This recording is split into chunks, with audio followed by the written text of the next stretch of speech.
बस्तियों में भी जाना चाहिए। नहीं, हम जाते नहीं एससी एसटी की बस्तियों में, वो जाते हैं। अरे ये सब लोग पहले क्षत्रिय थे, इन्होंने धर्म को बचाने के लिए चमड़े का उपयोग कर लिया, धर्म को बचाने के लिए मांस ले आए, धर्म को बचाने के लिए इन्होंने मुस्लिम बेगमों का मल उठा लिया, इसलिए उनको भंगी बोलते हैं। भंगी शब्द क्या है? ये धर्म भंग किया गया उनका। ये सब मुसलमानों के कारण हुआ। ये धर्म योद्धा है, हम उनके साथ छुआछूत करेंगे, भेदभाव करेंगे, मंदिर में नहीं आने देंगे, तो वो फिर कल मोहन राम थोड़ी रहेगा, वो मोहम्मद बनेगा। और जब वो मोहन राम मोहम्मद बनेगा तो तुम्हारे घर के आगे झाड़ू लगाने नहीं आएगा, वो तलवार लेकर के आएगा। सेठ जी बहुत मजे कर लिए, निकलो बाहर, हमारा घर है। वो काला पहाड़ का उदाहरण याद कर लो, आसाम में यही हुआ था।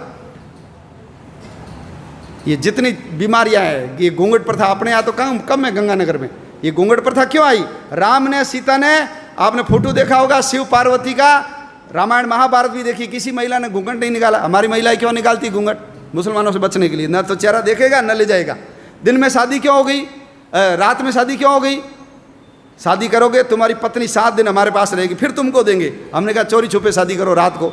सारे विवाह दिन की जगह रात में हो गए। दक्षिण भारत में तो दिन में होते हैं, क्योंकि उधर मुगल गए नहीं। हमारी दादी परदादी सब अनपढ़ क्यों हो गई? इसलिए अनपढ़ हो गई क्योंकि बच्चियाँ स्कूल जाती थी, मुसलमान उठा के ले जाते थे, तो हमने कहा भैया स्कूल जाना नहीं। ये सब हमारी दादी परदादी अनपढ़ हो गई। तो हमारे यहाँ तो कण्णगी, गार्गी, कितने विद्वान, सीता कितनी विद्वान थी। द्रौपदी ने जो सवाल किए उस सवालों का उत्तर भीष्म भी नहीं दे पाया। पढ़ी लिखी थी तब किए ना। ये बाल विवाह, बच्ची को जल्दी शादी कर लो, शादीशुदा बच्ची को मुसलमान कम ले जाते थे, बाल विवाह इनके कारण आ गए। चमड़े का उपयोग, मांस का उपयोग, ये घर में लैट्रिन जाते नहीं थे, बाहर ही जाते थे। हड़प्पा मोहनजोदड़ो में कोई लैट्रिन नहीं निकली, ये जाते थे घर में, क्योंकि महिलाओं को उठा के ले जाते थे। किले से बाहर जाएगी तो घर भाग जाएगी, इसलिए किले में ही जाओ। अब बदबू आ गई तो क्या करें? इनको कहा मुसलमान नहीं बनना तो मल उठाओ, इन्होंने कहा मल उठा लेंगे, मुसलमान नहीं बनेंगे। तो ये सब धर्म योद्धा है, हम भूल गए। सुअर भी अपनी रक्षा के लिए पाला, सुअर रहेगा मुसलमान घर पे नहीं आएगा। सुअर का तिलक लगाएगी लड़की, उसको कोई मुसलमान हाथ नहीं लगाएगा। तो अपनी रक्षा के लिए सुअर आ गया। आज जो सुअर पालते हैं हम उसको अछूत मानते हैं। ये नहीं होते तो 1947 नहीं, उससे पहले ही देश का विभाजन हो जाता। अंबेडकर जी मुसलमान बन जाते तो आप कल्पना कर सकते हो क्या हालत होती हमारी। अंबेडकर जी ने कहा ऐसे किसी धर्म में नहीं जाऊंगा जिसकी जड़ें विदेश से जुड़ी हुई है, इसलिए बौद्ध बने। कोई फर्क नहीं पड़ा, बौद्ध बने तो वही अंबेडकर जी रहे। उनके पिताजी का नाम रामजी अंबेडकर रहा, उनके गुरु का नाम महादेव अंबेडकर, कोई फर्क नहीं पड़ा। तो बौद्ध तो हमारे अवतार है। जैसे सिख परंपरा है, जैसे जैन परंपरा है, ऐसे बौद्ध परंपरा है। लेकिन है सब कौन? हम सब जाकर के मूल तो उस हिंदुत्व तत्व से जाकर के ही तो जुड़ते हैं। तो छुआछूत खत्म होनी चाहिए। इसलिए विश्व हिंदू परिषद का मंत्र है हिंदवः सोदरा सर्वे न हिंदू पतितो भवेत्। सभी हिंदू सगे माँ जाए भाई है, कोई हिंदू नीच या पतित नहीं है। मम दीक्षा हिंदू रक्षा, मम मंत्र समानता। मेरी दीक्षा हिंदू की रक्षा करना और समानता लाना मेरा मंत्र है। ये विश्व हिंदू परिषद का उद्घोष है।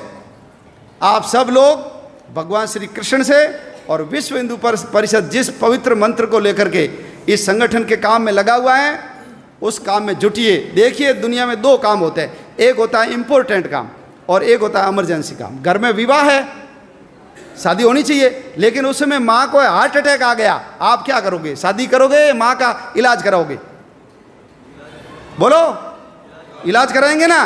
तो ध्यान रखना, यदि हम नहीं रहे तो जैसे जम्मू कश्मीर से हिंदू भाग गया, जैसे इराक से हिंदू को भगा दिया, जैसे अफगानिस्तान से हिंदू को भगा दिया, पाकिस्तान से भगा दिया, नेपाल से भगा दिया, भूटान से भगा दिया, तिब्बत से भगा दिया, उधर म्यांमार से भगा दिया, श्रीलंका से भगा दिया, बाली, जावा, सुमात्रा, इंडोनेशिया, मलेशिया, जावा, ये सब हमारे थे, लेकिन सब के सब चले गए। ध्यान रखना, हमारे गुरु नानक देव जी का जन्म स्थान चला गया।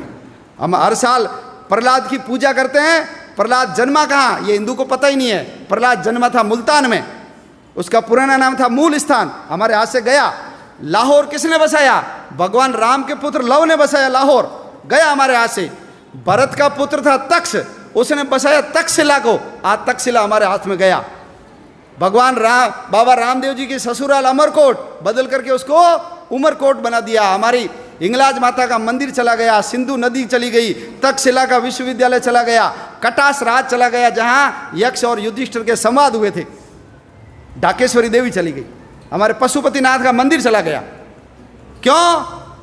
सब लोग, मैं, मेरा परिवार, बस समाज जाए भाड़ में, दुनिया जाए चूल्हे में, हमको कोई लेना देना नहीं, मेरे घर पे आँच नहीं आनी चाहिए। यदि यही करते रहे तो आने वाले समय में और हमारा समाज छोटा होगा और हमारे देश के टुकड़े होंगे। हमको सबको यदि समाज को बचाना है, धर्म को बचाना है, आने वाली अपनी औलादों की रक्षा करनी है, हम तो चले जाएंगे, लेकिन चौथी पांचवी पीढ़ी सब रोएगी। देखना हमको कि तुम लोगों ने सब पता था, तुम केवल मैं और मेरा परिवार पैसे के चक्कर में लगे रहे, देश समाज धर्म के काम में नहीं लगे। तो ये सब काम इंपॉर्टेंट है, लेकिन इमरजेंसी काम एक ही है, वो है हिंदू समाज को संगठित करना, देश के लिए काम करना।